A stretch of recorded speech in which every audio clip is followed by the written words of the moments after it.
সময় শয়তানের কাজই হলো উল্টা কাম করা, আল্লাহ যা করেছে তার উল্টা করা। আল্লাহ তাআলা বললেন উসজুদু লিআদামা, আদমরে বানায়া সবাইকে বললেন আদমরে সেজদা দাও। ফাসাজাদু, সবাই সেজদা করলো। সবাই মানে কারা কোন তো? মাশাআল্লাহ। ইল্লা ইবলিস, মিস্টার ইবলিস সেজদা দিল না। আল্লাহ জিজ্ঞেস করলেন তুমি সেজদা দিলে না কেন? শয়তান তখন আর্গুমেন্ট পেশ করলো। সে বলল আনা খায়রুম মিনহু খালাকতানি মিন নার ওয়া খালাকতাহু মিন তিন, আমি ওর থেকে অনেক ভালো। ওরে বানাইছো মাটি দিয়ে, আমারে বানাইছো আগুন দিয়া। আগুন হলো ঊর্ধ্বমুখী, মাটি হলো নিম্নগতি সম্পন্ন। সুতরাং ঊর্ধ্বমুখী কোন জিনিসকে নিম্নমুখী জিনিসের কাছে আত্মসমর্পণ করতে বলা, সেজদা দিতে বলা মোস্ট আনসাইন্টিফিক। কত বড় শয়তান! শয়তান জানে না যে আগুনের শক্তি কম, মাটির চাইতে আগুনের শক্তি একেবারেই কম। সব থেকে শক্তি বেশি মাটি। আগুন হচ্ছে সংহারক, আর মাটি হচ্ছে উৎপাদনশীল। এই মাটির তলায় আর একটা জগৎ আছে, পানির তলায় আছে আর একটা জগৎ। আলহামদুলিল্লাহ রব্বিল আলামিন। এই যে রব্বিল আলামিন বলা হয়, আলম হচ্ছে এক বচন, আলামিন হচ্ছে বহু বচন। আল্লাহ শুধু ইহকাল আর পরকাল, ইহজগৎ আর পরজগতের মালিক নন, বহুমাত্রিক জগতের মালিক তিনি। সেই জগৎগুলি আমরা চিনি না। অবশ্য সময় হলে আর একদিন এ ব্যাপারে বলবো ইনশাআল্লাহ। মাটির তলায় কি জগৎ, সাগরের তলায় কি জগৎ, ও বোঝে নাই, ও তো শয়তান, ও এরকম বলে বসলো। আল্লাহ তাআলা বললেন ইন্নাকা রাজিম, তুই মরদুদ, আমার হুকুমের অবাধ্য হয়েছিস, বেরিয়ে যা, তোর জীবনের সমস্ত ইবাদত আমি পণ্ড করে দিলাম। শয়তান বলল আল্লাহ তাআলা আমার ইবাদত গুলি আদমের কারণেই পণ্ড হলো, তাই এতদিন কষ্ট করে ইবাদত করলাম, এর বিনিময় কিছু দেবে না? আল্লাহ কয় চাইস কি? কয় আমার 3 দফা দাবি। কি কি? 1 নম্বর, যে আদমের কারণে আমার সব শেষ হইল, শয়তান হয়ে গেলাম, এই আদম বাঁচবে কয়দিন? আল্লাহ তাআলা বললেন এরা তো কিয়ামত পর্যন্ত এর সন্তানেরা থাকবে। শয়তান বলল এই আদম সন্তানকে প্রতারণা করার জন্য আমাকেও কিয়ামত পর্যন্ত হায়াত দিতে হবে। আল্লাহ তাআলা বললেন মঞ্জুর। শয়তান বলল আমাকে আমার 2 নম্বর দাবি, যেহেতু আমি মানুষের প্রতারণা দিব, ভাইতে ভাইতে ঝগড়া লাগাবো, স্বামীতে স্ত্রীতে ঝগড়া লাগাইয়া তালাক দেওয়াবো, ভাইতে ভাইতে খুনাখুনি বাধায় দেব। কিন্তু লোকেরা যদি আমারে দেখতে পায় যে শয়তান এই যে তালাক দেওয়াইয়া এই যে যায়, ছেলে আর বাপে ঝগড়া বাঁধাইয়া ভাইতে ভাইতে খুনাখুনি করাইয়া এই যে শয়তান যায়, তাহলে তো আমার ঠ্যাং আস্ত থাকবে না, আমার তো মেরে ফেলাবে। সুতরাং আমাকে আন্ডারগ্রাউন্ড ওয়ার্ক করতে দিতে হবে, আমি শয়তানি করবো, কেউ কিন্তু আমার কেউ দেখবে না। আল্লাহ কয় মঞ্জুর। শয়তান কয় লাস্টলি এন্ড ফাইনালি 3 নম্বরের দাবি, আমি করব সারা জীবন তোমার বিরোধিতা। আর মজার ব্যাপার, রিজেকের মালিক তুমি, তুমি যদি আমারে আর আমার অনুসারীদেরকে খাবার না দাও তা আমি তো অর্কার পাবো না, এই জন্য আমারে খাইতে দেওয়া লাগবে, আমার অর্কারদেরকেও খাইতে দিতে হবে। আল্লাহ বললেন মঞ্জুর। শয়তান বলল হায় আল্লাহ তাআলা, এবার তোমার জাহান্নামের সংখ্যা বাড়াইতে পারো, আমি তোমার সমস্ত বান্দাগুলি সব জাহান্নামকে ভর্তি করে দেবো। এই কোরআন শরীফ আছে। আল্লাহ তাআলা ফেরেশতাদের বললেন, ফেরেশতারা শুনছো শয়তানি কইল কি? আল্লাহ রাব্বুল আলামিন বলেন আমার ফেরেশতারা, আমার আদম সন্তানের, আমার বান্দারা যদি একটি শয়তানের প্রতারণায় পড়ে একটি যদি গুনার কাজ করার নিয়ত করে, কাজটা করে নাই, শুধু নিয়ত করেছে, ইচ্ছা করেছে, আমলনামায় কোনো গুনাহ লিখবা না। গুনাহটা যখন করে ফেলবে, একটি গুনার বদলে শুধু একটাই গুনাহ লিখবে। আর যদি আমার বান্দা যদি একটি পুণ্য কাজের নেক কাজ করার নিয়ত করে, কাজটা করে নাই, শুধু নিয়তের জন্য একটা নেকি লিখে দিবা। নেকির কাজটি যখন সম্পাদন করবে তখন একের উপরে 10টা গ্রেস মার্ক লাগাইয়া দিবা। সুবহানাল্লাহ। আমি এইভাবে করে আমার বান্দাদেরকে মাফ করে দেব। সুবহানাল্লাহ। শয়তান মানুষকে ওয়াসওয়াসা দেয়, আর আল্লাহ যা বানায় তার উল্টা বানায়। আল্লাহ বানাইলো জাকাত, শয়তান বানাইলো কি কন্তবুদ্ধি করে? সুদে আর জাকাতে পার্থক্য কি? সুদ হচ্ছে ধনীদের গরিবদের কাছ থেকে নাও, ধনীদের দাও, আর জাকাত হচ্ছে ধনীদের কাছ থেকে নাও, সব গরিবদেরকে বন্টন করে দাও। সুবহানাল্লাহ। এর নাম জাকাত। আর এই কাজটি করার দায়িত্ব আল্লাহ দিলেন সরকারকে। সূরা হজ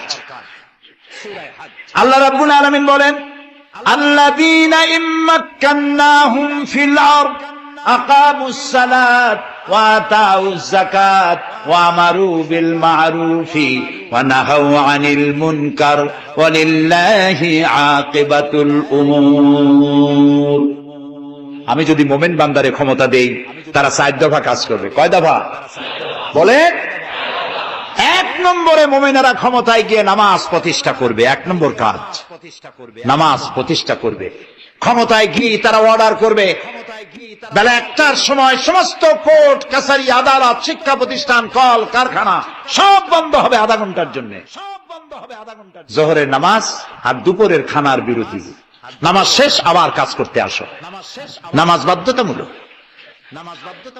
নামাজ যদি বাধ্যতামূলক হয় তাহলে তার সুফল কি?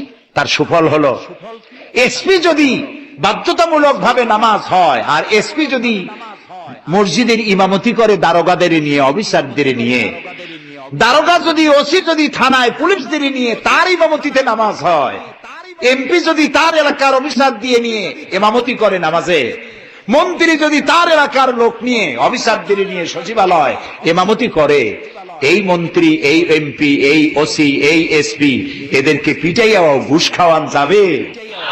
যাবে না। যে বিশ্ববিদ্যালয়ের ভাইস চ্যান্সেলর নামাজ বাধ্যতামূলক হওয়ার কারণে মসজিদের ইমামতি করবেন, শিক্ষক শিক্ষয়িত্রী ছাত্র ছাত্রী 5 ওয়াক্ত নামাজ যে বিশ্ববিদ্যালয় জামাতে আদায় করবে, ওরা কি মাস্তান, গুন্ডা, চাঁদাবাজ হবে? হতে পারে না। এই জন্য সরকারের প্রথম দায়িত্ব হবে, কে বলতেছেন? কার কথা শোনাইতেছি? প্রথম দায়িত্ব হচ্ছে নামাজ প্রতিষ্ঠা করো। 2 নম্বরে যাকাত আদায় করো। 2 নম্বরে কি? যাকাত আদায় করো। এই যাকাত গভর্নমেন্ট আদায় করবে। আল্লাহর কায়দাটা কি দেখেন, এর মধ্যে সিগনিফিকেন্স কি? গভর্নমেন্ট আদায় করবে কেন? আমরা দিলে হবে না কেন? আমরা দিলেও হবে যদি ইসলামী সরকার না থাকে। ইসলামী সরকার হলে, অর্থাৎ আল্লাহর বিধান কায়েম হলে যাকাত কালেকশন করবে গভর্নমেন্ট। এখানে একটা সাইকোলজিক্যাল ব্যাপার আছে। আমি যদি অধ্যক্ষ রশিদ খান সাহেবের কাছে আমি বলি যে আমি গরিব মানুষ, আমার কিছু সাহায্য করেন, উনি যদি আমাকে সাহায্য দেন যাকাত থেকে, অথবা কোনো দয়া করে কিছু পয়সা দেন, চিরটা কাল ওনাকে দেখলে পরে আমার মাথাটা একটু নত হয়ে যেতে পারে। আল্লাহ চান না তার কোন বান্দার মাথা আর একটা গোলামের সামনে নত হোক। সেই জন্য আল্লাহ চান সরকারের কাছ থেকে নাও, তোমার মাথা উঁচু থাকুক। সুবহানাল্লাহ কইতে ইচ্ছা করে না? এ মাথার অনেক দাম। যেখানে সেখানে সেজদা দিয়েন না।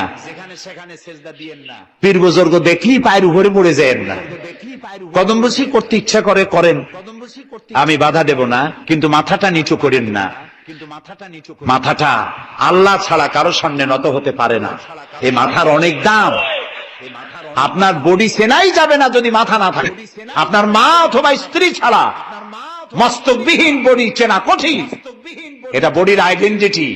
এই জন্য দেখবেন পৃথিবীর সমস্ত প্রাণী খাবারের সময় রুজির উপরে, রিজিকের উপরে মুখ লাগাইয়া খায়। গরু, বাছুর, মুরগি, হাঁস, হাতি, বাঘ, ভল্লুক, ময়না, টিয়া সব খাবারের উপরে মুখ লাগাইয়া খায়। কেবলমাত্র মানুষ খাবারের সময় খাবারটা মাখাইয়া মাথা উঁচু থাকে এখানে দেয়। আল্লাহ চান রিজিকের সামনে আমার বান্দার মাথা নত হবে না, মাথা নত হবে তো রাজ্জাকের সামনে নত হবে, রিজিকের সামনে নয়। সুতরাং গভর্নমেন্টের কাছ থেকে নাও, তাহলে তোমার মর্যাদা ঠিক থাকবে, কোনো ব্যক্তির কাছ থেকে নয়। গভর্নমেন্ট কালেকশন করবে, গভর্নমেন্ট বিতরণ করবে। এরপরে দারিদ্র বিমোচন। ইসলামের সব থেকে বড় প্রোগ্রাম দারিদ্র বিমোচন করা। কারণ কি? কারণ হলো আমার রাসূল বলেছেন, কাদাল ফাকরু আইয়াকুনা কুফরা।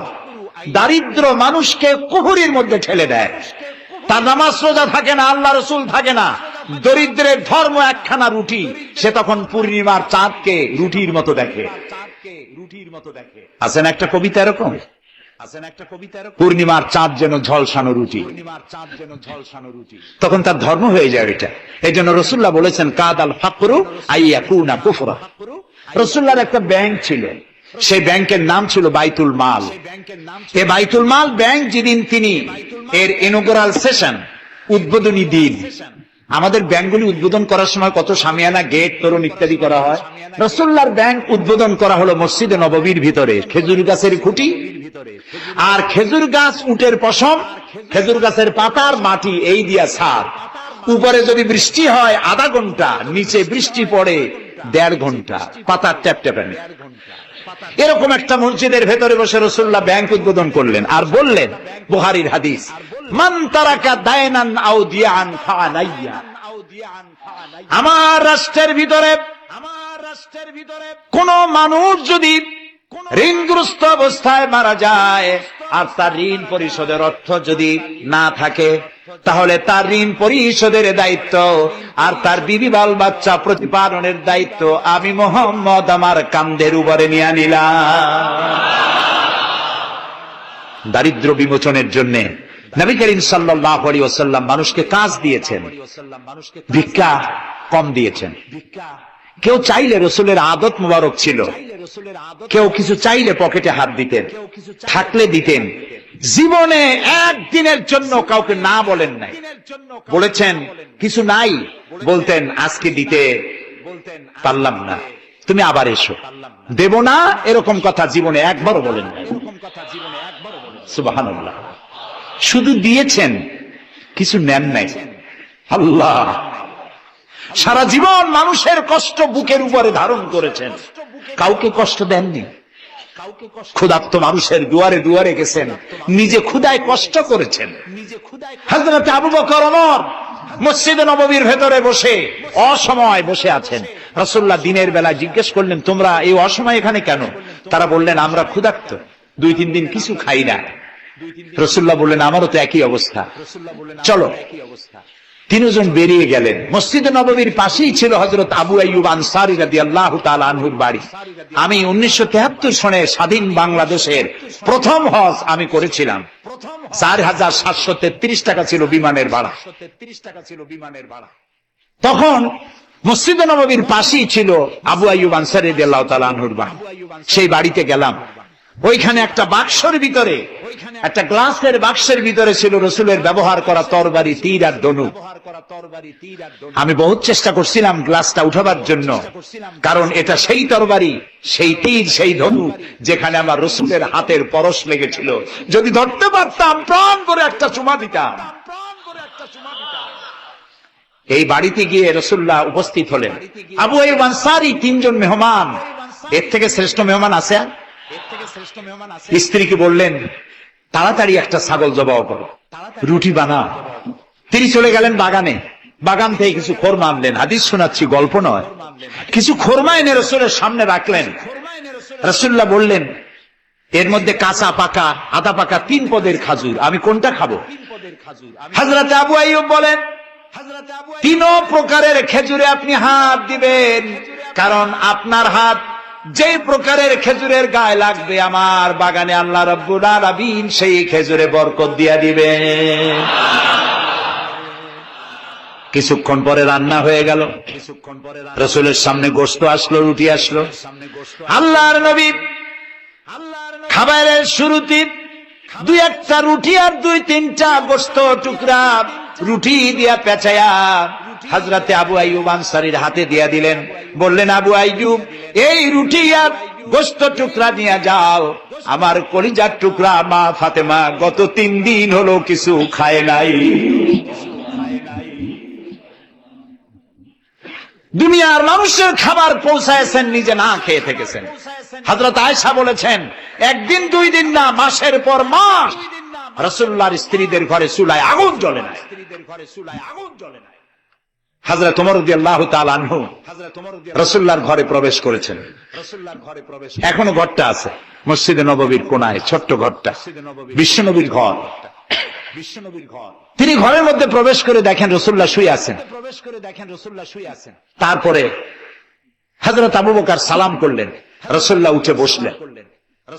হযরতে ওমর রাদিয়াল্লাহু তাআলা আনহু বাচ্চা শিশুর মতো ডুকরে কেঁদে উঠলেন। নবীজি জিজ্ঞেস করলেন, ওমর কাঁদো কেন? হযরত ওমর বলছেন, ইয়া রাসূলুল্লাহ, আমি বিশ্বনবীর ঘর দেখতেছি, ছোট্ট একটি ঘর, এক কোনায় পানি শূন্য সরাহি কাত হয়ে পড়ে আছে, এক পাশে একটা গ্লাস, আর আপনি যে বিছানায় শোয়া, চাদর নাই, বালিশ নাই, দড়ি দিয়া বুনানো খাটিয়ার উপরে শুয়েছিলেন, হাতের তলায়, মাথার তলায় হাত দিয়ে আপনার জান্নাতি শরীর মোবারকের পিঠের উপরে দড়ির দাগ আমি সহ্য করতে পারছি না ইয়া রাসূলুল্লাহ। কাফেরেরা পৃথিবীতে এত শান্তি করলো, আর আল্লাহ রাসূলের গায়ে দড়ির দাগ, আপনি আমাকে অনুমতি দেন, আমি একটা তোশক আপনাকে বানায় এনে দেই।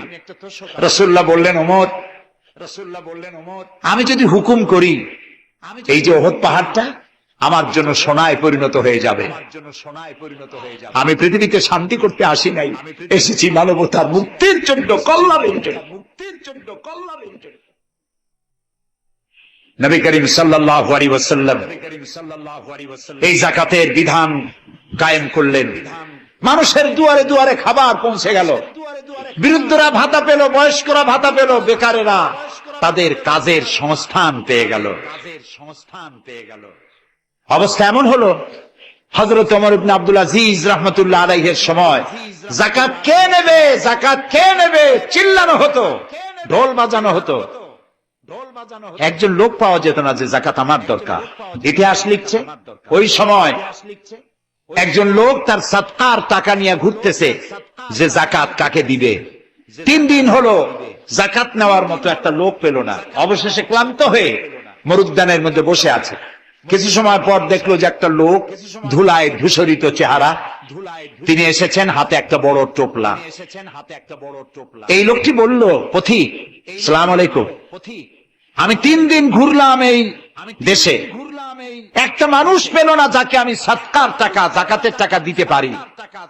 আপনাকে মনে হচ্ছে গরিব মানুষ, জামা কাপড় ময়লা, আপনি আমার এই টাকাগুলি নিয়ে আমাকে উদ্ধার করুন। লোকটি বলছে, তোমার মাথা ঠিক আছে কিনা আমি জানি না, তুমি কি মনে করছো যে আমার এই বস্তার মধ্যে ছেঁড়া খাতা? তোমার ওই টোপলায় যত টাকা, ওর থেকে অনেক বেশি টাকা আমার এই বস্তার ভিতরে। আমি 1 সপ্তাহ ঘুরতেছি, একটা গরিব মানুষ পাই নাই এই দেশে। এটি হলো যাকাতের কল্যাণময়তা, যাকাত ভিত্তিক অর্থ ব্যবস্থার কল্যাণময়তা। যারাই যাকাত দেয় না, অর্থকে সঞ্চিত করে, সোনা এবং রূপাকে সঞ্চয় করে, তাদের সম্পর্কে আল্লাহ কি বলছেন? والذين يكنزون الذهب والفضة ولا ينفقونها في سبيل الله فبشرهم بعذاب أليم।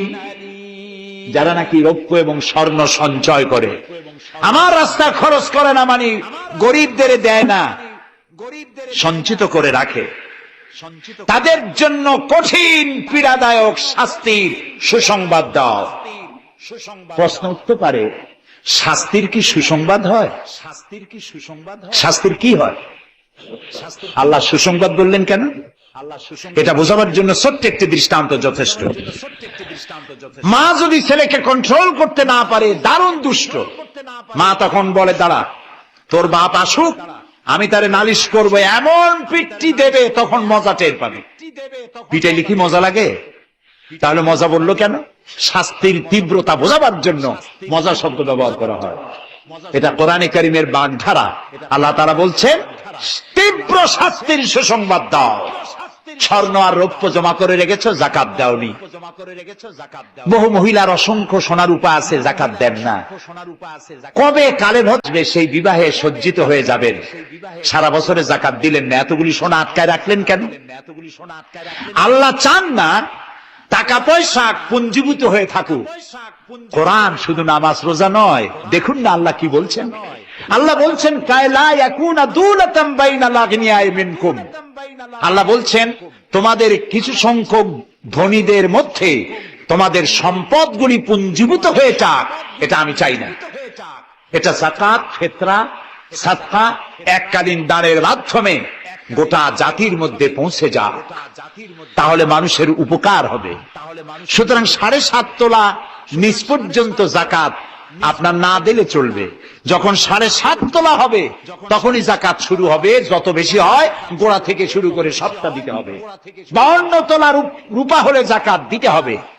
এই যাকাতের টাকা না দিয়ে যারা জমা করে রাখেন, শাস্তিটা কি হবে শোনেন। আল্লাহ শাস্তির ধরনও বলছে, ইয়াউমা ইউহমা আলাইহা ফি নারি জাহান্নাম ফাতুকওয়া বিহা জিবাহুম ওয়া জুনুবুহুম ওয়া যুহুরুহুম হাযা মা কানাজতুম লিআনফুসিকুম তাকনিজুন। এমন একদিন আসবে যখন এই স্বর্ণ আর রৌপ্যকে জাহান্নামের আগুন দিয়ে জ্বালায়া সিল বানানো হবে, আর এই সিলগুলি তোমার কপালে, তোমার পার্শ্বদেশে, তোমার পৃষ্ঠদেশে সিল মারা হবে জাহান্নামের আগুন দিয়ে, আর বলা হবে হাদা মা কানাজতুম লিআনফুসিকুম, এই হলো তোমার সেই সব সঞ্চিত সম্পদ যা তুমি সঞ্চয় করে রেখেছিল, আল্লাহর রাস্তায় খরচ করো নাই। রাসূলের কাছে প্রশ্ন হয়েছে, ওয়ায়াসআলুনাকা মাযা ইউনফিকুন, হে রাসূল আপনাকে প্রশ্ন করা হয় যে কি খরচ করব।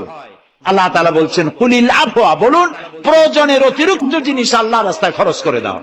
আমরা প্রয়োজনের অতিরিক্তটা ব্যাংকে জমা রাখি, আল্লাহ বলেন খরচ করো। যত খরচ করবে আল্লাহ তত বাড়াই দিবেন। দেখেন না আল্লাহ বাড়ায় কেমনে। আল্লাহরে বিশ্বাস করেন যে আল্লাহ যে বাড়াইতে পারেন, এটাকে বিশ্বাস করেন? এটি তো ইমানের প্রশ্ন। কেউ যদি জবাব দিতে ব্যর্থ হন তাহলে তো কুলক্ষণ। আল্লাহ কি সম্পদ কমানো আর বাড়ানোর মালিক কে? ইয়ামহাকুহুল্লাহুর রিবা ওয়া ইউরবিস সাদাকাত। আল্লাহ তাআলা বলছেন আমি সুদকে ধ্বংস করি আর সাদকাকে বৃদ্ধি করি। হালালে বরকত হয়, হারামে বরকত হয় না। আজ গোটা পৃথিবীতে, শুধু বাংলাদেশে নয়, গোটা বিশ্বে ওয়ার্ল্ড ব্যাংকের দৃষ্টিতে ইসলামী ব্যাংক পৃথিবীতে সব থেকে সফল ব্যাংক। তাও আলহামদুলিল্লাহ কব না। কেন? কারণ হালালে বরকত হয়, হারামে বরকত হবে না। আচ্ছা কুত্তায় বাচ্চা দেয় কয়টা কন্ত? অর্থ ফ্যামিলি প্ল্যানিং নাই, জনমের মতো হয়। এই কুত্তাগুলি যদি সব বাঁচত তাহলে বরিশাল দিয়ে হাঁটতে পারতেন? কুত্তার জ্বালায় হাঁটতেই পারতেন না। গরুতে, গাভীতে বাছুর দেয় কয়টা বছরে? একটা, মাত্র একটি। আর মুসলমানেরা গরু যা জন্মের খাওয়া খায়, তারপরেও কুত্তা বেশি না গরু বেশি? এই কারণে যেহেতু গরু হালাল তাই গরুতে বরকত, কুত্তা হারাম তাই বরকত নাই। ইসলামী ব্যাংক শুধু ব্যাংকিং সেক্টরে কাজ করে না, জাতির কল্যাণমূলক বহু সংখ্যক কাজ তারা করে থাকে। ইসলামী ব্যাংক হাসপাতাল, ইসলামী ব্যাংক ব্যাংকের জন্য কলেজ, ইসলামী ব্যাংক দিয়ে যখন ডিজাস্টার হয়, দুর্ভিক্ষ হয়, যখন বন্যা হয়, জলোচ্ছ্বাস হয়, লক্ষ কোটি কোটি টাকা তারা দুহাতে বিতরণ করে। হ্যাঁ, অনেক প্রকল্প আছে। মেধাবী ছাত্র, গরিব ছাত্রদেরকে স্টাইপেন্ড দেয়, বিধবা নারীদেরকে কি বলে ওকে সেলাই করে, সেলাই মেশিন দেয়। যাকাত আর একটু বলি, আপনারা বিরক্ত হন না তো? যাকাত আমরা কি করি? বছরে একদিন শাড়ি আর লুঙ্গি কিনে প্রদর্শন করি, এক্সিবিশন। অমুক সাহেব যাকাত দেবেন, আপনারা আসবেন। দলে দলে ফকিররা আসলো, একটা লুঙ্গি আর শাড়ি নিতে গিয়ে পদপিষ্ট হয়ে 5টা 10টা মারা গেল। হয় নাই বাংলাদেশে? এই প্রদর্শনী এক্সিবিশনের কোনো মানে নাই। যাকাত নিতে তোমার বাড়ি কেন লোক আসবে? তুমি যাকাতের টাকা তার হকদারের কাছে পৌঁছাইয়া দিবা। কারণ গরিব তোমার করুণার পাত্র নয়। অফি আমওয়ালিহিম হাক্কুল লিসাইলি ওয়াল মাহরুম। আল্লাহ তাআলা বলছেন তোমার সম্পদের ভিতরে গরিবদের অধিকার আছে। গরিব তোমার করুণার পাত্র নয়। যাকাত দিয়ে আসো তার বাড়ি যায়। তবে শাড়ি আর লুঙ্গি দেওয়া কোন অর্থবহ কাজ নয়। কি দিবেন? রাসূলুল্লাহর কাছ থেকে শিখুন। ওই যে একজন আসলো, ভিক্ষা চাইলো, বলল তোমার কি কিছু নাই? বলল আছে। কি আছে কন্ত? মাশাআল্লাহ, জানি সবাই, কিন্তু আমল করি না। দুনিয়ায় যত ভালো কথা সব বলা হয়ে গেছে, বাকি আছে শুধু পালন করা। রাসূলুল্লাহ তাকে বললেন কম্বল আনো। বিক্রি করে কিনলেন কি? কুড়াল। রাসূলুল্লাহ তার নিজের পবিত্র হাত দিয়ে কুড়ালে হাতল লাগায় দিলেন, বললেন যাও জঙ্গলে কাঠ কাটো, বাজারে বিক্রি করো, ভিক্ষা কোনোদিন আর করবা না। 1 বছর পর, হাদিস শুনুন, 1 বছর পর ওই ভিক্ষুক এসে বলছেন, আসসালামু আলাইকা ইয়া রাসূলুল্লাহ, হুজুর আপনি আমাকে চিনেছেন? আমি সেই ভিক্ষুক যে ভিক্ষা নিতে এসেছিলাম, আপনি আমাকে ভিক্ষা না দিয়ে কুড়াল দিয়েছিলেন। কুড়াল দিয়ে কাঠ কাটিয়া বাজারে বিক্রি করে আমার কাছে এখন যাকাত দেওয়ার মতো অর্থ জমা হয়ে গেছে। এটার নাম ইসলাম। শুধু নামাজ রোজা জিকির আজগারের জন্য শুধু নয়, নামাজ রোজা জিকির আজগার তো করব, কিন্তু আমার মানুষকে দারিদ্র বিমোচন করতে হবে। সুতরাং যাকাতের টাকা দিয়ে একটা শিক্ষিত বেকার যুবককে একটা কম্পিউটার কিনে দেন, একটা বিধবা মহিলাকে একটা সেলাই মেশিন কিনে দেন, তার সতীত্ব সে বাঁচাতে পারবে। ক্ষুধার জ্বালায় মানুষ যখন অসহনীয় পর্যায়ে চলে যায়, তখন সে দেহ ব্যবসার মতো নিকৃষ্ট পর্যায়েও চলে যায়। এজন্য ধনীরা দায়ী হবে আল্লাহর কাছে। কচু গাছ কাটতে কাটতেই মানুষ খুন করে। একটা এতিম বাচ্চা ক্ষুধার জ্বালায় ঘুরতেছে, ওই বাচ্চাটি আপনি তাকে একটু আদর করেন, পরে আপনি একটা চীনাবাদামের বাক্স কিনে দেন 50 টাকা 100 টাকা দিয়া, কিছু চীনাবাদামের পুঁজি দেন, একটা পানের খিলি বানাইয়া বিক্রি করার পুঁজি দেন, কয়েকটা বুট পলিশের কালি আর ব্রাশ কিনে দেন, সে রাস্তায় বসে জুতা পালিশ করবে, ছেলেটি পকেট মারা থেকে চুরি করা থেকে বেঁচে যাবে, সমাজ সংস্কার হবে, সমাজ অপরাধ মুক্ত হবে, সমাজ থেকে দারিদ্র বিমোচন হবে। আলহামদুলিল্লাহ বলুন। আপনি কি জানেন এই যে গাছগুলি লাগালে পরে কত সওয়াব হয়, এবং দারিদ্র বিমোচনের জন্য গাছের কি বিশাল ভূমিকা। রাসূলুল্লাহ বলেছেন হাদিস, তোমার কাছে যদি এমন খবর আসে যে কিয়ামত হচ্ছে, আর তখন যদি তোমার কাছে কোনো গাছের চারা থাকে, কিয়ামত হচ্ছে, গাছের চারাটি কিয়ামত আসার পূর্বেই গাছের চারাটি লাগিয়ে যাও, কিয়ামতের দিন সাতনায় জারিয়ার সওয়াব পেয়ে যাবে। একটি গাছ যদি কেউ লাগায়, ওই গাছে যত পাখি বসবে, ফল হবে, মানুষে খাবে, আশ্রয় নেবে মানুষেরা, কিয়ামত পর্যন্ত সাদকায়ে জারিয়ার সওয়াব মানুষ কবরে বসে বসে পেতে থাকবে। সব জায়গায় সওয়াব আর সওয়াব জানি না, খালি মনে করি ইল্লাল্লাহ ইল্লাল্লাহ বলতে পারলেই সওয়াব। আর খালি ইল্লাল্লাহ বলবেন বা কেন? যারা এই ধরনের জিকির করেন, আমার মনে দারুণ প্রশ্ন, জবাব খুঁজে পাই নাই। আল্লাহর কলেমাকে খণ্ডিত করে জিকির করার পারমিশন কোন হাদিস দিয়েছে? কে দিয়েছে এই পারমিশন? লা ইলাহা ইল্লাল্লাহ, এটা হলো পূর্ণাঙ্গ কালেমা, কমপ্লিট হচ্ছে মুহাম্মদুর রাসূলুল্লাহ। আফজালুল যিকর লা ইলাহা ইল্লাল্লাহ। কতক্ষণ লা ইলাহা ইল্লাল্লাহ, কতক্ষণ ইল্লাল্লাহ ইল্লাল্লাহ ইল্লাল্লাহ। এর অর্থ কি? আল্লাহ ছাড়া, আল্লাহ ছাড়া, আল্লাহ ছাড়া। আল্লাহ ছাড়া কি? কমন সেন্সের শুধু কমন বাদ দিয়া শুধু সেন্স যদি থাকে, কোন মুসলমানের এমন জিকির করা উচিত নয়। তবে common sense is very uncommon. দুর্ভাগ্য জাতি, দুর্ভাগ্য জাতি। প্রিয় ভাই সব,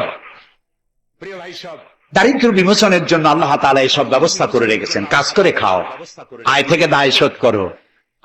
আপনার পুকুর কেটে চতুর্দিকে পুকুরের কান্দায় পেঁপে গাছ লাগান, কলা গাছ লাগান। হাঁস পালেন, হাঁসগুলি পানিতে সাঁতার কাটবে, ভেতরে মাছ থাকবে, হাঁসের পায়খানা খেয়ে মাছ বড় হবে, হাঁস বড় হয়ে ডিম দেবে। এই ডিম বিক্রি করবেন, মুরগি বিক্রি করবেন, পেঁপে বিক্রি করবেন, কলা বিক্রি করবেন। মানুষের কাছে হাত পাতার চাইতে নিকৃষ্ট কাজ আর নাই, নিকৃষ্ট কাজ আর নাই। রাসূলুল্লাহ বলেছেন আল্লাহর কাছে এই রকমের হাতের চাইতে এই রকমের হাতের মর্যাদা বেশি। এইটার নাম কি? চাওয়া। বলেন এইটার নাম কি? এইটার নাম আল্লাহর কাছে এইটার কোনো দাম কি?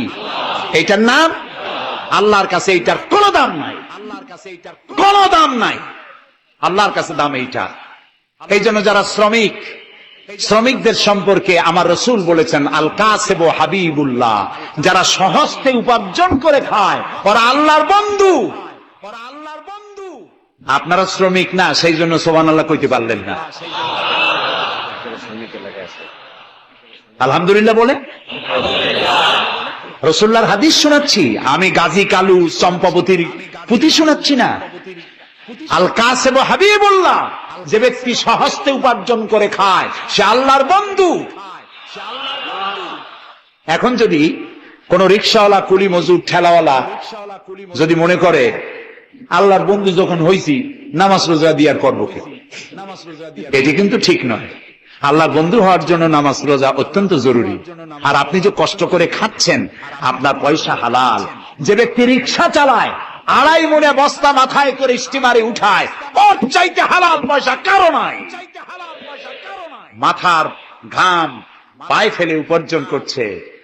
আপনি জানেন না যে দালানে যারা আছে খুব শান্তিতে নাই, বাইরের থেকে দেখে ভেতরের অবস্থাটা বোঝা যায় না।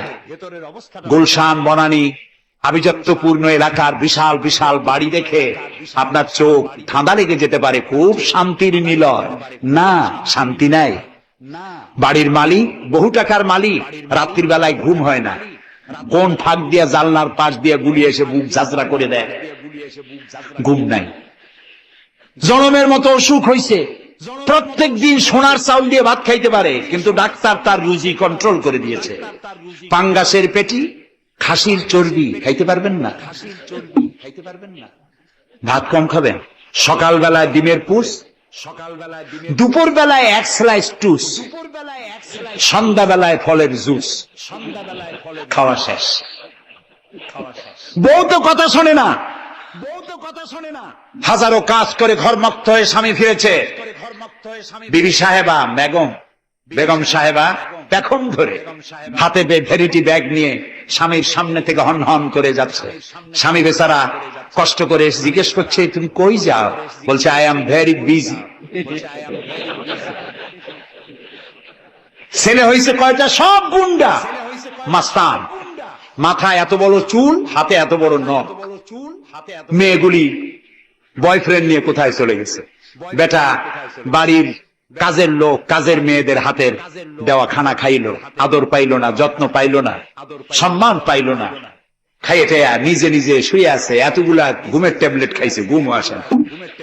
কিন্তু তুমি মেয়ে রিকশাওয়ালা, ঠেলাওয়ালা, কুলি মজুর, সারাদিন কাজ করে পোলাও চাউল কিনতে পারো নাই, মোটা চাউল কিনেছো, খেসারির ডাল কিনেছো।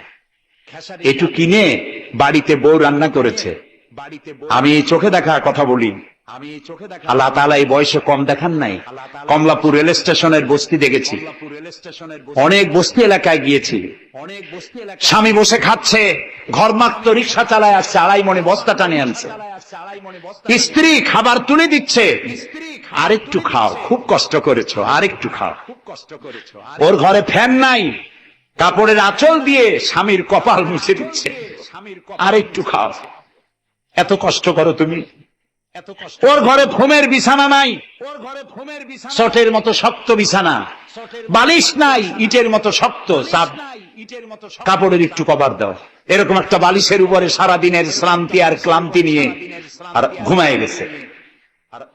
কোন ওষুধ খাওয়া লাগে না, এমন ঘুম আসছে ওর ডাকের গর্জনে ট্রাকের ইঞ্জিন ফেল। শান্তি কি বড় লোক হলে হয়? শান্তি দেওয়ার মালিক আল্লাহ। শান্তি দেওয়ার মালিক কে? আল্লাহ। এই জন্যে এই শান্তি আসবে যদি সঠিকভাবে, সুষ্ঠুভাবে আল্লাহ পাকের দেওয়া এই বিধানগুলি আমরা যদি সমাজে কায়েম করতে পারি, তাহলে এটি সম্ভব।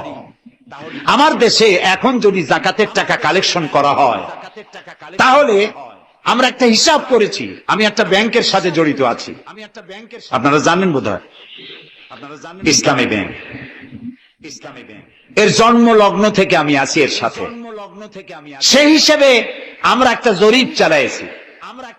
বাংলাদেশে যদি এখন যাকাত যদি গভর্নমেন্ট কালেকশন করে, তাহলে একেবারে কম করে হলেও 6,000 কোটি টাকা যাকাত কালেকশন হতে পারে। 6,000 কোটি।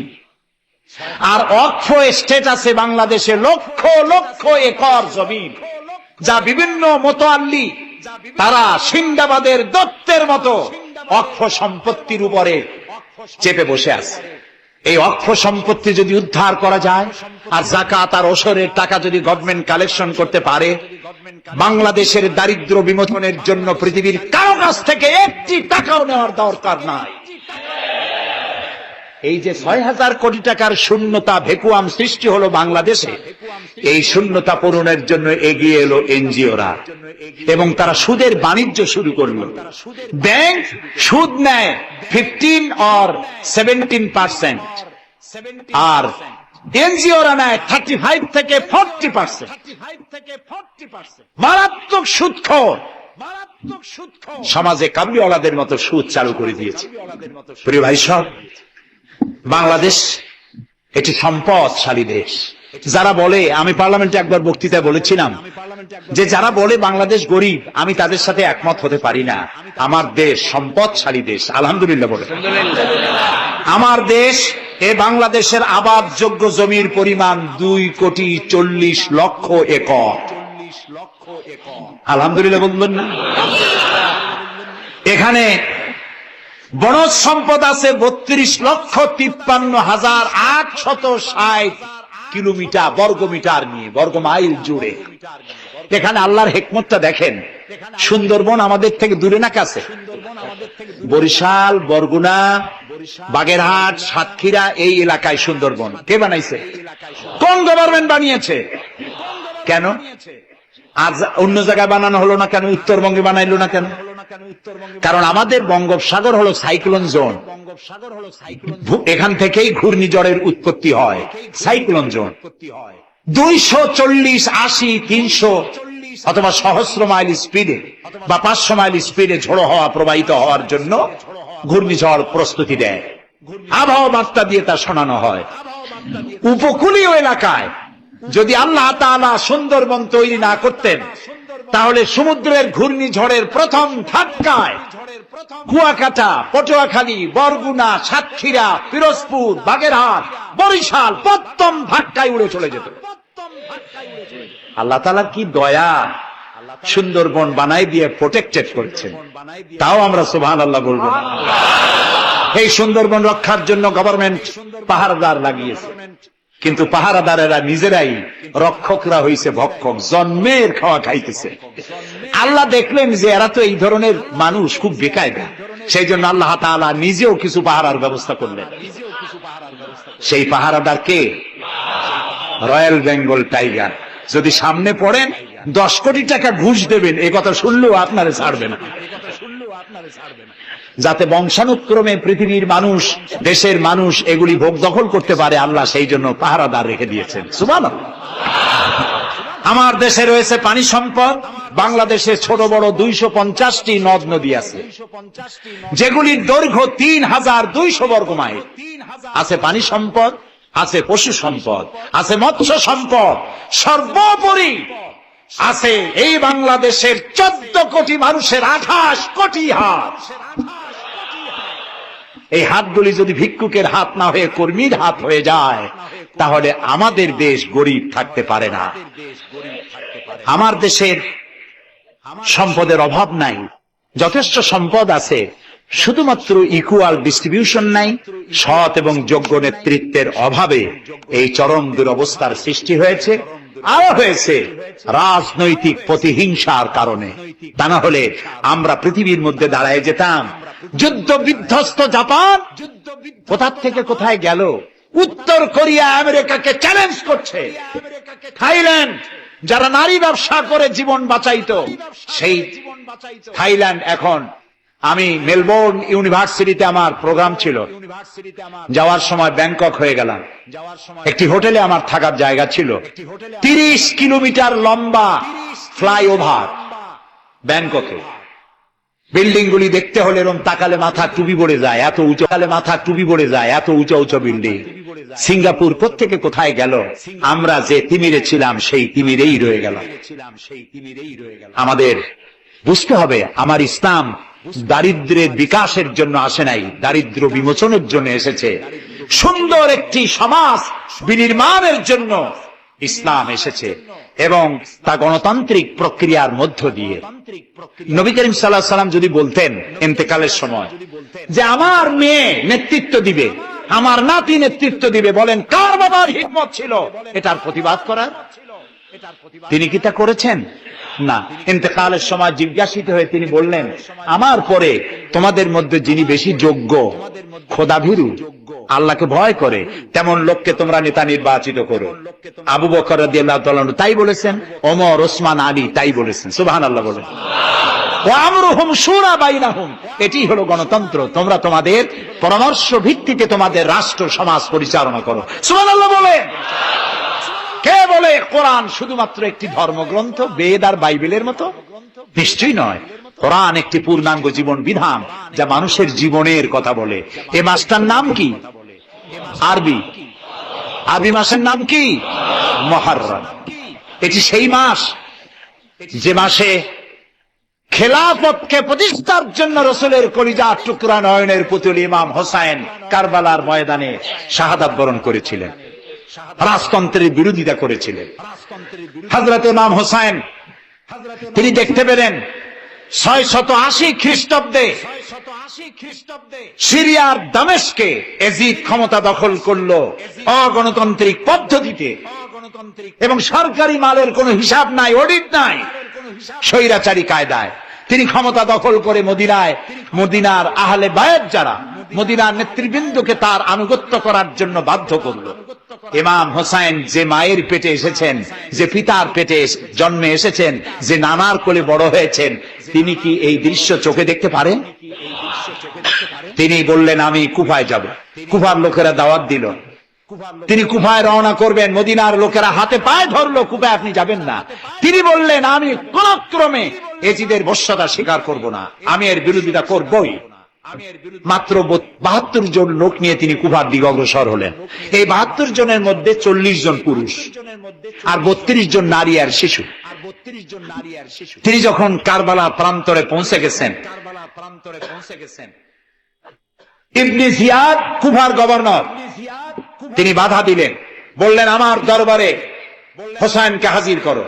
ইমাম হোসেন বললেন, যে ব্যক্তি আল্লাহর আখিরাতকে অস্বীকার করেছে, রাসূলকে অস্বীকার করেছে, আমি তার সামনে জীবন থাকতে যাব না। রাতারাতি ইয়াজিদ 6000 সৈন্য পাঠিয়ে দিল। ইমাম হোসেনের সাথে লোক কত? মাত্র 72। 6000 লোক কি যুদ্ধ করা লাগে 72-এর সাথে? শুধু যদি মার্চ করে পায়ের তলায় পিছে 72 জন শেষ হয়ে যাবে। হযরত ইমাম হোসেন রাতের বেলায় সঙ্গীদের বললেন, ও আমার সাথীরা, ইয়াজিদ আমার শির চায়, আমাকে চায়, আমার সঙ্গে থেকে তোমরা তোমাদের জীবনকে বিপন্ন করো না, তোমরা সবাই ফিরে চলে যাও মদিনায়। সাথীরা বললেন, ইমাম, আজকে যদি আপনাকে ছেড়ে জীবনের মায়া নিয়ে মদিনায় ফিরে যাই, আর আপনার যদি শাহাদাত নসিব হয়, তাহলে কিয়ামতের দিন আল্লাহর নবীর সামনে আমরা কি জবাব দেব? আমরা আমাদের জীবন দিয়ে আপনাকে পাহারা দেব। সকালবেলায় যুদ্ধ শুরু হয়ে গেল। জোহরের নামাজ আসতে না আসতে 40 জন পুরুষ শাহাদাত বরণ করলেন। এখন একজন পুরুষ বেঁচে আছেন, ইমাম হুসাইন। তাঁবুর ভিতরে স্ত্রী এবং অন্যান্য মহিলাদের কাছ থেকে বিদায় নিতে এসেছেন। তোমাদেরকে আল্লাহর হাওয়ালা করলাম, আমি যুদ্ধে চলে যাচ্ছি। আমার চোখের সামনে আমার নানাজির দান্দান মোবারক শহীদ হওয়া ইসলাম, সাহাবীদের রক্ত দেওয়া, জীবন দেওয়া ইসলাম, খেলাফত মিটে যাবে পৃথিবী থেকে, রাজতন্ত্র প্রতিষ্ঠা হবে। আমার জীবন থাকতে আমি তা হতে দেব না। স্ত্রী এগিয়ে এলেন, বললেন, হুসাইন, জিহাদের ময়দানে থেকে আমি আপনাকে বিরত থাকতে বলবো না, তবে একটি দাবি আছে। এই যে ছোট্ট দুগ্ধপোষ্য শিশু, গত কয়েকদিন হলো ঘরে খাবার নাই, পানি নাই, আমার বুকে দুধও নাই, এই ছোট্ট বাচ্চাটিকে একটু পানির ব্যবস্থা করুন। ইমাম হোসেন কলিজার টুকরা সন্তানকে 2 হাতে উঁচু করে এজিদি সৈন্যদের সামনে এসেছেন। এজিদি সৈন্যরা, আমার হাতের দিকে তাকাও, এটি রাসূলের আওলাদ, আমার কলিজার টুকরা সন্তান, ফোরাতের অফুরন্ত পানি প্রবাহিত হচ্ছে, একটু ফোরাতের কুলটা ছেড়ে দাও, ওর একটু পানি পান করায়। আমার সাথে তোমাদের শত্রুতা থাকতে পারে, এই নিষ্পাপ বাচ্চার সাথে তো কোনো শত্রুতা থাকার কথা নয়। তার এই আবেগপূর্ণ কথা এজিদি সৈন্যদের কলিজা স্পর্শ করলো না। তারা বিষাক্ত তীর নিক্ষেপ করলো। ইমাম হোসাইনের উঁচু করে ধরা বাচ্চার বুকের ভিতর থেকে বিষাক্ত তীর প্রবেশ করে বেরিয়ে গেল অপর প্রান্ত থেকে। রক্ত ফিনকি দিয়ে বেরিয়ে এলো। ইমাম হোসাইন দুই হাতে আজলা ভরে সেই রক্ত চেহারায় মাখতে লাগলেন আর বললেন, কলিজার টুকরা সন্তান, সালেহ আলাইহিস সালামের উটনির রক্তের চাইতে তোমার রক্ত পবিত্র। হযরত সালেহ আলাইহিস সালামের চাইতে রাসূলুল্লাহর মর্যাদা অনেক বেশি, তুমি তার আওলাদ। বাচ্চাকে কোলে করে নিয়ে স্ত্রীর কাছে গিয়ে বললেন, স্ত্রী, এই নাও তোমার বাচ্চা, ঠান্ডা হয়ে গেছে, এমন পানি পান করেছে কিয়ামত পর্যন্ত পানি পানি বলে তোমারে আর বিরক্ত করবে না। ইমাম হোসেন লড়াই করলেন ময়দানে, বহু সংখ্যক সৈন্য হতাহত করে ফোরাতের কুল উন্মুক্ত করে ঘোড়ার পৃষ্ঠ থেকে নেমে এক আস্তা পানি তুলেছেন, পানি পান করবেন।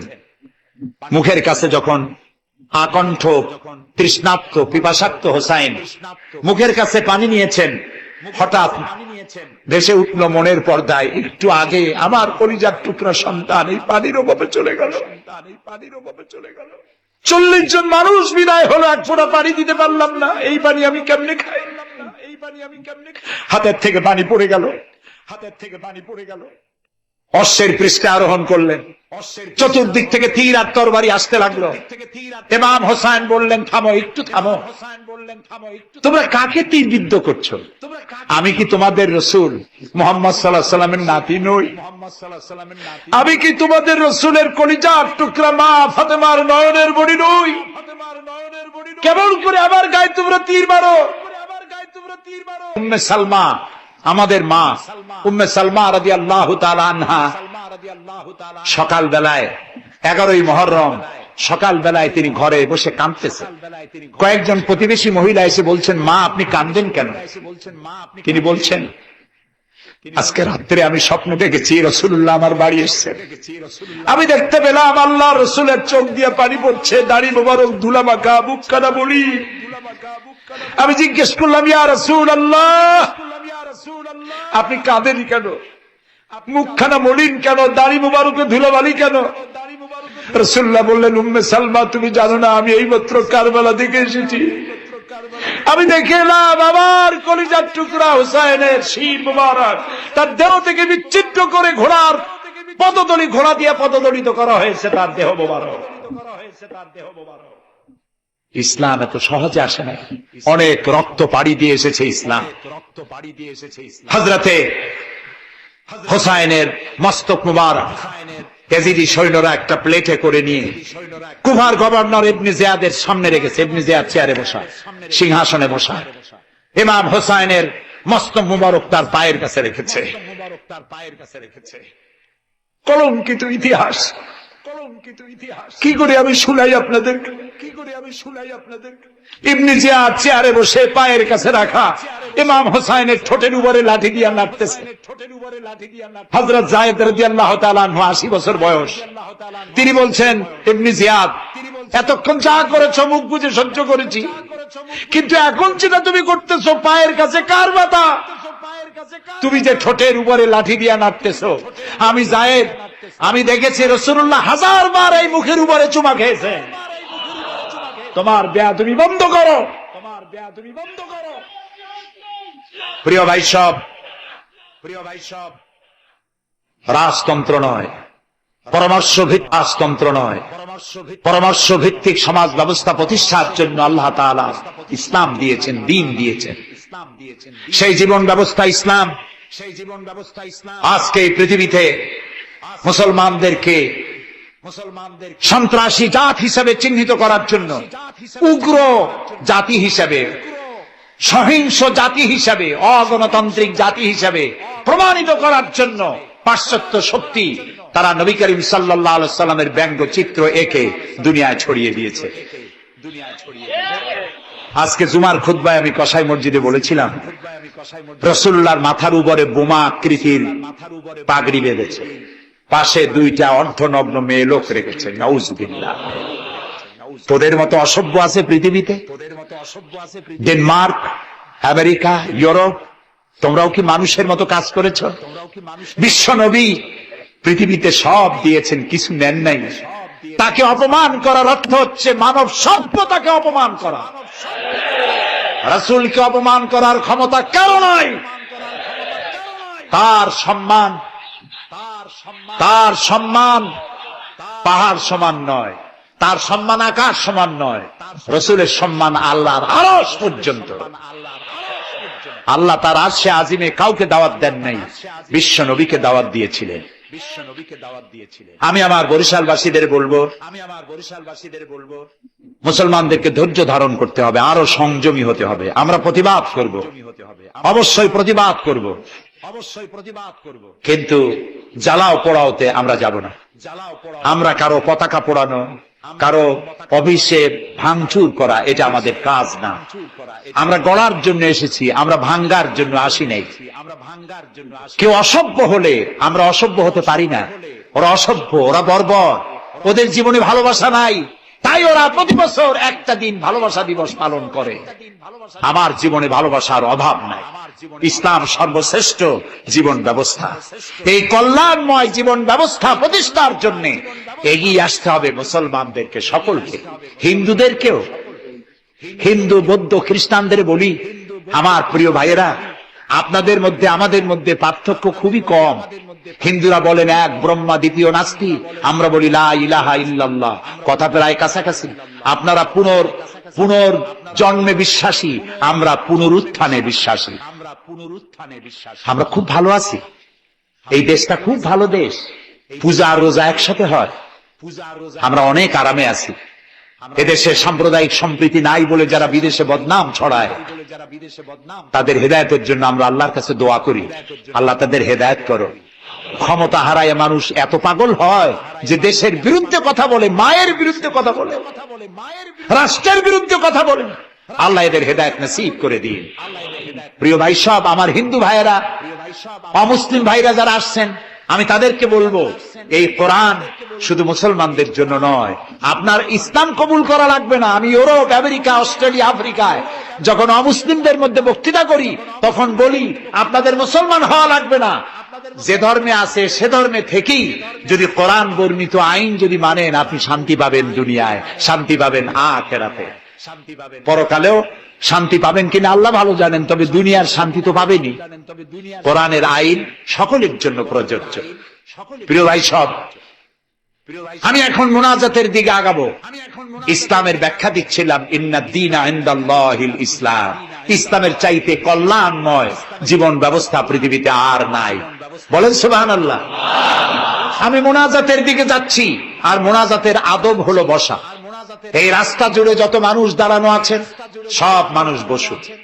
গতকাল বলেছিলাম, মুনাজাতের কথা শুনে দুই একজন হাঁটে, এটি কিন্তু বেয়াদবির পর্যায়ে পড়ে। আদবের খেলা। মানুষের হাতে যেমন ক্যামেরা থাকে, ফেরেশতার হাতে ক্যামেরা আছে না? তা আপনি মুনাজাতের কথা শুনে যদি হাঁটেন, আপনি তো বেয়াদবের খাতায় নাম লেখালেন। এমন হতভাগ্য কারো হওয়া উচিত না। মুনাজাত হয় কার কাছে? সেই আল্লাহর ভয় করেন, জায়গায় বসেন এবং মুনাজাতে শরীক হন। মুসলমানদের বড় দুর্দিন যাচ্ছে, এত বড় দুর্দিন। আমি ছোট্ট মানুষ, আমার জ্ঞান সীমিত, আমার ইলেম কালাম সীমিত, আমার দৃষ্টিভঙ্গি সীমিত। এই সীমিত দৃষ্টিভঙ্গি দিয়ে, আমার পড়াশোনা অবজারভেশনের মধ্য দিয়ে আমি যেটা বুঝতে পারি, বর্তমান পৃথিবীতে মুসলমানেরা যে বিরাট ষড়যন্ত্র আর বিপদের মুখোমুখি হয়েছে, পৃথিবীতে কোনো কালে এত ষড়যন্ত্র, এত বহুমুখী ষড়যন্ত্র আর কোনদিন হয়েছে বলে আমার জানা নাই। এই ষড়যন্ত্র থেকে বাঁচার জন্য দোয়া করতে হবে কার কাছে? কার কাছে? তিনিই পারবেন আমাদেরকে কল্যাণ দিতে। এই জন্যে মা বোনেরা যারা এসেছেন, মা বোনদেরকে বলবো, আপনাদেরকে ইসলাম সর্বাধিক সুযোগ দিয়েছে, আপনাদের অধিকার দিয়েছে। লেখাপড়া করতে পারবেন, চাকরি করতে পারবেন, রাজনীতি করতে পারবেন, আপনারা সমাজনীতি করতে পারবেন, আপনারা যুদ্ধেও যেতে পারবেন, সব পারবেন। তবে আপনার শালীনতা, আপনার সম্ভ্রম, আপনার সতীত্ব, আপনার পর্দা আপনাকে বজায় রাখতে হবে। এ কাজটুকুনের মধ্য দিয়ে নারীর অধিকার প্রতিষ্ঠিত হবে।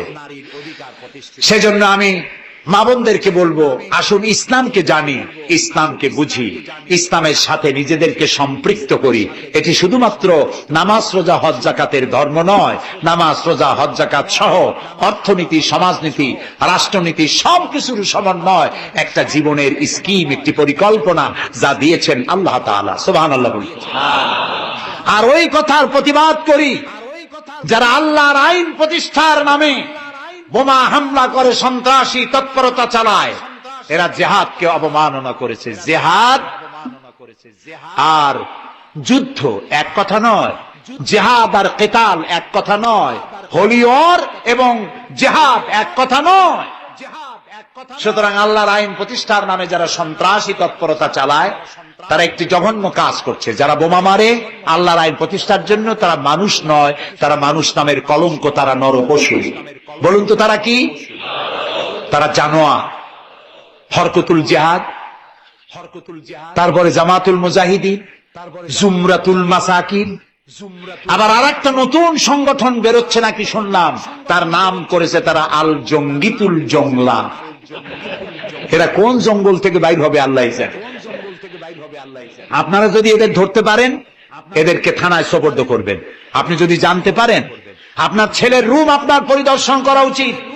আপনার ছেলের পড়ার রুমের টেবিলের ড্রয়ারে কি আছে, বালিশের তলে কি আছে, বেডের নিচে কি আছে, সেসব বইপত্র আপনার দেখা উচিত। অর্ধ পড়ুয়া, লেখাপড়া জানে না, মা বাপ থেকে বিচ্ছিন্ন করে এইসব ছেলে পেলেদেরকে ওরা ট্রেনিং দেয়। একটা বিচারপতি মারতে পারলেই বেহেশতে যাবা তাড়াতাড়ি, একটা আইনজীবী মারতে পারলে বেহেশতে যাবা, বোমা মারো বেহেশতে যাও। বলেন নাউজুবিল্লাহ। আমাদের দেশে ইসলাম এসেছে বড় বড় আলেম আর বড় বড় আল্লাহর ওলিদের মাধ্যমে ইসলাম এসেছে। তারা কি বোমাবাজি করেছেন? তারা কি সন্ত্রাসী তৎপরতা করেছেন? না। ওই জায়গায় দেখেন হযরত খানজাহান আলী রহমতুল্লাহ আলাইহির কবর আছে না? কোথায়? বাগেরহাটে। খালি কুমির দেখেন না, ইতিহাস দেখেন। তিনি এসে, মানুষের খাবার পানি ছিল না, বড় বড় দিঘি কেটেছেন। এই ছিল তাদের কাজ।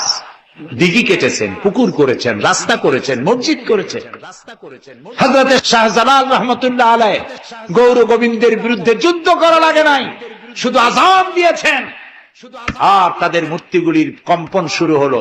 গৌর গোবিন্দ দৌড়াইয়া পলাইয়াও কুল পায় নাই, বিনা যুদ্ধেই দখল হয়ে গেছে সিলেট। সুবহানাল্লাহ। তারা প্রতিবাদ মুখর ছিলেন।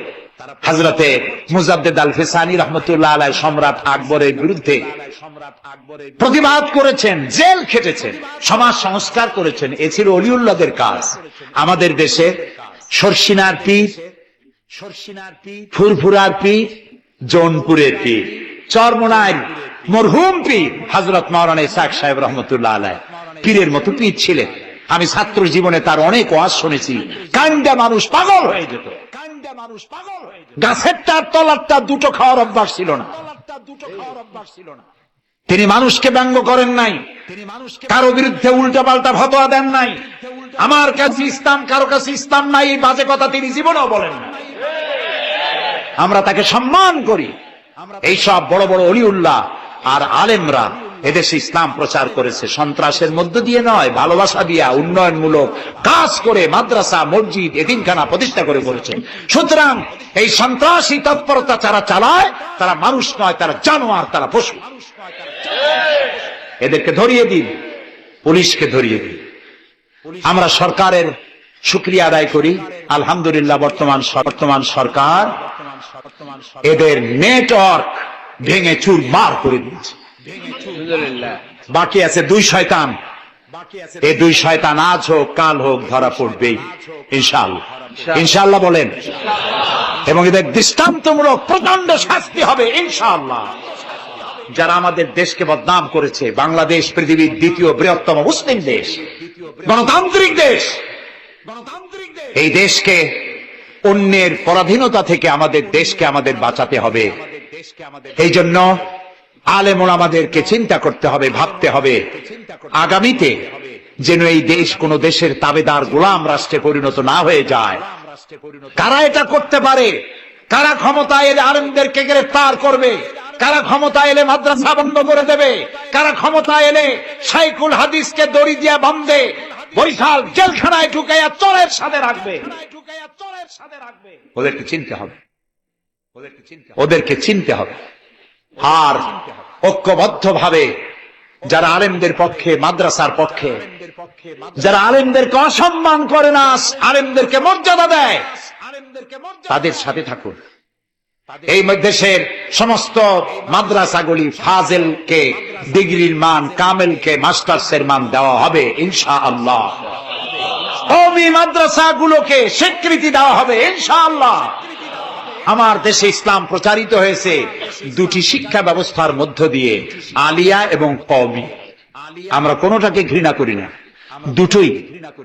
আমি পল্টনে বক্তৃতায় বলেছিলাম, কেউ যদি আমাকে জিজ্ঞেস করে আপনার দুটি চোখের মধ্যে কোনটা আপনার প্রিয়, আমি পাল্টা প্রশ্ন করতে চাই, আপনি বলুন আপনার কাছে কোনটা প্রিয়। আপনার কাছে যদি দুটোই প্রিয় হয়, আমার কাছেও দুটোই প্রিয়। আলিয়াও প্রিয়, আমার চোখের মতো কওমি মাদ্রাসাও আমার প্রিয়। এই মাদ্রাসাগুলি এখানে আছে বলে ইসলাম আছে, মাদ্রাসা থাকবে না, ইসলাম থাকবে না। সুতরাং মাদ্রাসা হচ্ছে ইসলামের লালন কেন্দ্র। মসজিদও থাকবে না, মসজিদে যেতে হলে তো মাদ্রাসা লাগবে। নামাজ শিখবা কোথায়, আল্লাহরে চিন্তা কোথায়? এই জন্য সব থেকে বেশি জরুরি হলো মাদ্রাসা। সেই মাদ্রাসার তারা শত্রু, তাই 252টা মাদ্রাসা যারা বন্ধ করেছিল, এখন তারা আবার বলে ক্ষমতায় যেতে পারলে সংবিধানের 5ম সংশোধনী বাতিল করবে। 5ম সংশোধনী বাতিলের অর্থ কি? 5ম সংশোধনী বাতিলের অর্থ হলো আল্লাহর উপরে, রাষ্ট্রের সমস্ত কাজের উৎস আল্লাহর উপর ঈমান এবং অবিচল আস্থা কেটে দিয়ে সেখানে সংবিধানের শিরোনাম থেকে বিসমিল্লাহ কেটে দেওয়া হবে। ধর্মভিত্তিক রাজনীতি নিষিদ্ধ ঘোষণা করা হবে। মুসলমানেরা বেঁচে থাকতে কোন অবস্থাতেই এই শক্তিকে ক্ষমতায় আসতে দেওয়া যায় না। সমস্ত আলেম ওলামা ঐক্যবদ্ধ হতে হবে। কোন মিষ্টি কথায় ভুলে গেলে হবে না। তেলের দাম, দ্রব্য মূল্য বেড়ে গেছে, তাই আমাদেরকে অন্য পথে যেতে হবে। এই পাগলামি করলে নিজের পায়ে নিজে কুড়াল মারা হবে। সুতরাং আল্লাহর দিন, দেশ বাঁচলে আমরা বাঁচবো, স্বাধীনতা থাকলে আমরা থাকবো। দেশের স্বাধীনতা, অস্তিত্ব, অখণ্ডত্ব বাঁচিয়ে রাখার জন্য সর্বোপরি এই যে টুপি মাথায় দিয়ে চলি, মুখে দাড়ি আছে, এই দাড়ি আর টুপিকে টিকিয়ে রাখার জন্য যারা ইসলামকে ভালোবাসে, আলেমদেরকে ভালোবাসে, সম্মান দেয়, মর্যাদা দেয়, উন্নয়নের জোয়ার বয়ে দেয় সারা দেশ জুড়ে, তাদের সাথে ঐক্যবদ্ধ হয়ে কাজ করা আমাদের ইমানের দায়িত্ব। সে দায়িত্ব পালনের তৌফিক আল্লাহ আমাদেরকে দান করুন। বাস, আমরা এখন মোনাজাত করব। মোনাজাতের পরে এশার আযান হবে। এশার নামাজ জামাতে পড়ে আমরা বাড়ি যাব। ঠিক আছে ভাই? গতকাল কিন্তু ঠিক থাকে নাই, আজকে যেন থাকে। তবে অনেকে এশার নামাজ পড়ে এসেছেন, এটাও ঠিক। যারা পড়ে আসেন নাই তারা আমাদের সাথে পড়বে।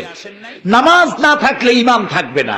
নামাজ না পড়লে নিজেকে মুসলমান বলে পরিচয় দেওয়া অধিকার নষ্ট হয়ে যায়। জীবনে আর নামাজ ছাড়বো না, এই ওয়াদা কি করা যায়? যাবে? দুহাত উঁচু করুন, বলুন ইয়া আল্লাহ, তোমার পবিত্র নামে ওয়াদা করি, যতদিন পর্যন্ত মালাকুল মউত আমার মাথার কাছে না আসতেছে, ততদিন পর্যন্ত ফরজ নামাজ, ফরজ রোজা আর ছাড়বো না, আর ছাড়বো না, আর ছাড়বো না। এবার জোরে বলেন ইয়া আল্লাহ, আমার আজকের এই ওয়াদা আমার মৃত্যু পর্যন্ত আমাকে পালন করার তৌফিক দাও ইয়া রাব্বাল আলামিন। এখন মোনাজাত হচ্ছে। মোনাজাতের পর আপনারা নামাজের জন্য কাতার দিয়ে দাঁড়িয়ে যাবেন আর সকলে আর্থিক সাহায্য করবেন। আল্লাহুম্মা আমিন। রব্বানা যালামনা আনফুসানা ওয়া ইন লাম তাগফির লানা ওয়া তারহামনা লানাকুনান্না মিনাল খাসিরিন। রব্বানা যালামনা আনফুসানা ওয়া ইন লাম তাগফির লানা ওয়া তারহামনা লানাকুনান্না মিনাল খাসিরিন। হে আল্লাহ তাআলা, হাজার হাজার মুসলমান নরনারী দীর্ঘক্ষণ ধরে তোমার কোরআন শুনেছি, হাদিস শুনেছি, আর শেষ পর্যায়ে এসে ভিক্ষুকের মতো, কাঙ্গালের মতো গুনার বোঝা মাথায় নিয়ে তোমার দরবারে হাত তুলেছি। দয়া করে মেহেরবানি করে আমাদের জিন্দেগীর সমস্ত গুনাহ খাতাকে মাফ করে দাও। আমাদের মধ্য থেকে আমাদের মা বাপ দুনিয়া থেকে যারা বিদায় হয়ে গেছে, আয় আল্লাহ রব্বুল আলামিন মা বাপের কবরগুলিকে জান্নাতের টুকরা বানায়া দাও। রব্বির হামহুমা কামা রব্বায়ানি সগীরা। সবাই পড়েন রব্বির হামহুমা কামা রব্বায়ানি সগীরা। আয় আল্লাহ রব্বুল আলামিন জনম দুঃখিনী গর্ভধারিণী মা, যিনি না খেয়ে আমাদের মুখে ক্রন্দন মুখে চুমা দিয়া শত চুমা দিয়া হাসি ফুটাইছেন, না খেয়ে আমাদেরকে খাওয়াইছেন, আমরা না ঘুমানো পর্যন্ত ঘুমান নাই, এত কষ্ট করেছেন যেই মা, আল্লাহ কবরটাকে বেহেশত বানায়া দাও। বাপজান এত কষ্ট করলেন, বাড়ি ঘর বানায়া দিয়া খালি হাতে বিদায় হয়ে গেছেন, কোন হালতে আসি জানি না, আল্লাহ আব্বার কবরটাকে বেহেশত বানায়া দাও। আমাদের মা বাপ যাদের বৃদ্ধ হয়ে গেছেন, রব্বুল আলামিন বিছানায় পড়ায়া পরনির্ভর করে মারবা না। আল্লাহ তাআলা স্বনির্ভর থাকাকালীন নিজে নিজে টয়লেটে যেতে পারেন, নিজের খাবার নিজে খেতে পারেন, দাঁড়াইয়া নামাজ পড়তে পারেন, নিজের কাপড় নিজে পরতে পারেন। এই অবস্থায় সুস্থ অবস্থায় ইমানের সাথে উঠাইয়া নিয়েও বিছানায় ভালাইয়া রাইগো না। রব্বুল আলামিন সারা জীবন আমরা গুনাহ করেছি, এত গুনাহ করেছি, তোমার আকাশের দিকে তাকাইয়া কথা বলতে লজ্জা করে, শরমে মাথা নিচু হয়ে যায়। আল্লাহ যত গুনাহ করছি, নাফরমানি করেছি, আর তুমি শুধু মেহেরবানি করেছো। তুমি যদি আমাদের গোপন গুনাহগুলি জাহির করে দিতে, যৌবনকালের গুনাহ, জীবনের গুনাহ যদি সমাজের লোকেরা জানতো, স্ত্রী পুত্ররা জানতো, সম্মান দিত না। আল্লাহ তাআলা কিয়ামতের দিন লক্ষ কোটি মানুষের সামনে আমাদের গোপন গুনাহগুলি জাহির করে দিয়ে আমাদেরকে শরম দিও না। আয় আল্লাহ তাআলা, তোমার নবী বলেছেন 3000 বছর ধরে তুমি জাহান্নামের আগুন উত্তপ্ত করেছো। আল্লাহ তাআলা চৈত্র মাসের দ্বিপ্রহরের রোদ সহ্য হয় না। আল্লাহ তাআলা জাহান্নামের আগুন আমরা সইতে পারবো না। জাহান্নামের আগুন আমাদের জন্য আল্লাহ তুমি হারাম বানায়া দাও। আল্লাহুম্মা আজিরনা মিনান নার। সবাই পড়েন আল্লাহুম্মা আজিরনা মিনান নার, আল্লাহুম্মা আজিরনা মিনান নার।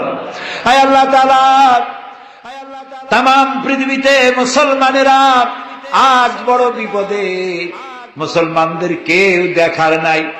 ইরাকের আল গরিব কয়েদখানার ভিতরে মুসলমানদেরকে উলঙ্গ করে তাদের মুখের উপরে কাফেরেরা পেশাব করেছে।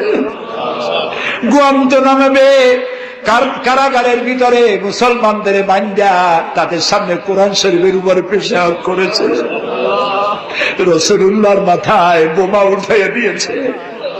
নগ্ন নারী তার পাশে বসে ছবি উঠাইছে। বাবু, আমাদের কলজা চলে যায় বাবু। আল্লাহ নর পশুদের হেদায়েত দাও। আল্লাহ পরাশক্তির নামধারী তথাকথিত সভ্যতাকে আল্লাহ তুমি হেদায়েত দিয়ে দাও। ওদের নসিবে যদি হেদায়েত না থাকে, তুমি তো আমাদের সেই আল্লাহ যে আল্লাহ নমরুদকে জুতা পেটা করে বিদায় করেছো। তুমি তো সেই আল্লাহ যে ফেরাউনকে চুবাইয়া মারছো। আল্লাহ এই সভ্যতার দাবিদার গুলি যারা আমার রসুলকে অপমান করতেছে, মুসলমানদেরকে অপমান করছে, কোরআনকে অপমান করছে, ফেরাউনের মতো নমরুদের মতো জুতা মেরে ডুবাইয়া ধ্বংস করে গজব দিয়া বিদায় করে দাও। আল্লাহ আমাদের এই শান্তিপূর্ণ দেশে যারা বোমা মারে, সন্ত্রাসী হামলা করে, ওদেরকে আমরা চিনি না, তুমি ভালো করে জানো ওরা কারা। আল্লাহ ওদেরকে হেদায়েত করে, ওদেরকে তুমি ধরাইয়া দাও। ওদেরকে কারা টাকা দেয়, কারা বুদ্ধি দেয়, কারা পরিচালিত করে, তাদের চেহারা জনগণের সামনে উন্মোচিত করে দাও। তাদেরকে জনগণের সামনে ন্যাংটা করে দাও। আল্লাহ তাআলা আমাদের এই সুন্দর দেশটির উপরে তুমি রহমত করো। আল্লাহ তোমাকে বলবো না কাকে বলবো। পৃথিবীতে যত মুসলমান দেশ তুমি দিয়েছো, প্রত্যেক মুসলমান দেশের পাশে আরো 2-4টা মুসলমান দেশ আছে। তুমি আমাদের দিকে তাকায় দেখো তো আমাদের অবস্থাটা কি। আমরা কোথায় যাব? আমাদের তো পালাবারও জায়গা নাই। একদিকে সমুদ্র আর তিন দিকে কারা। আল্লাহ তুমি এই বাংলাদেশটাকে দয়া করে হেফাজত করো, কারো তাবেদার বানাইও না, কোন পদসেবী পদলেহীদের গোলাম বানাইও না। আল্লাহ এই দেশের মুসলমানদের মাথায় টুপি রাখা, মুখে দাড়ি রাখার পথে বিঘ্ন ঘটাইও না। মাদ্রাসাগুলি বন্ধ করে দিয়ে আমাদের দম বন্ধ করে দিও না। আল্লাহ তাআলা এমন শক্তি ক্ষমতা এলো না যারা ইসলামকে অপমান করবে, আলেমদেরকে অমর্যাদা করবে, এমন লোকদেরকে কিয়ামত পর্যন্ত ক্ষমতা দিও না। আল্লাহুম্মা লা তারুদ্দানা খায়বিন, আল্লাহুম্মা লা তারুদ্দানা খায়বিন। আল্লাহ তাআলা একেবারে কিছু না দিয়ে একেবারে খালি হাতে আমাদেরকে ফেরত দিও না। আমি কয়েক সেকেন্ড আপনাদের জন্য ছেড়ে দিলাম। মাথা নিচু করেন, চক্ষু বন্ধ করেন, কেঁদে কেঁদে মনের কথা আল্লাহরে বলেন, দোয়া কবুল হবে ইনশাআল্লাহ। কোরআনের মাহফিল, দোয়া কবুল হবে ইনশাআল্লাহ।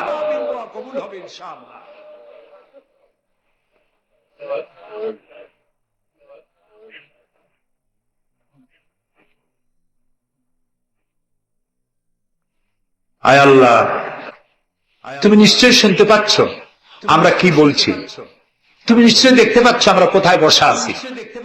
আল্লাহ তাআলা তুমি তাকিয়ে দেখো, তোমার অনেক বান্দীরা তারা বহু কষ্ট করে এসছেন। আল্লাহ তোমার বান্দীদের আরজি পুরা করো, মহিলাদের মা বোনদের ব্যাধি মাফ করো, যার সন্তান নাই নিঃসন্তানীকে সন্তান দাও, যাদের ছেলে মেয়ে বড় হয়েছে বিয়ে দিতে পারে না বিয়ের ব্যবস্থা করে দাও, রুজি রুটিতে যাদের অভাব অনটন আল্লাহ তাদের ব্যবস্থা করে দাও।